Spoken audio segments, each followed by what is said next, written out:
Daily Manna from the Torah by Dr. Ketriel Blad. Shalom everyone, and welcome to this week's final aliyah of Parashat Vayetseh, and he left.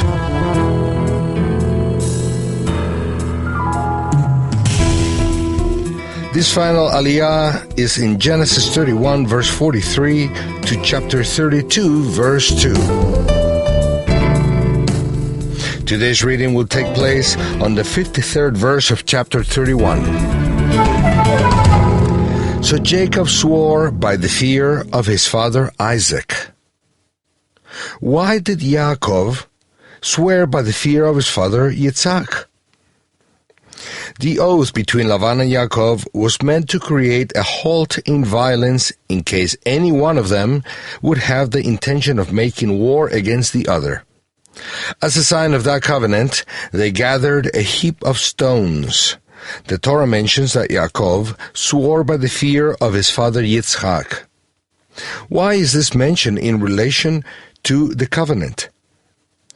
The awareness of the Eternal, watching us all the time and searching the motivation of our hearts, and the awareness of the consequence of our actions, produces fear of the Eternal in our lives. Yitzhak lived in that revelation, and he transmitted it to his son Yaakov. That's why Yaakov used this truth when making a covenant with Lavan. He promised not to hurt Lavan and his daughters, and the Eternal was the witness.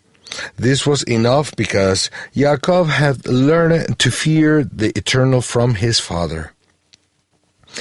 The Hebrew word translated as fear is pachad. It's not the same as the word that's used in Genesis 20:11, yirah. That has to do with respect and reverence, as we've commented before.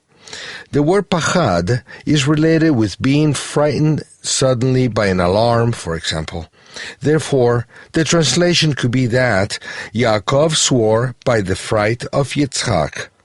But it doesn't sound that well in English. Anyways, this can give us an idea of the meaning of the term used in this text. Yaakov knew that the fear of his father towards the Eternal was going to keep him from harming his wives or Lavan. Learn to fear and appreciate the fear of heaven. This way, you will avoid many sins. Shabbat Shalom.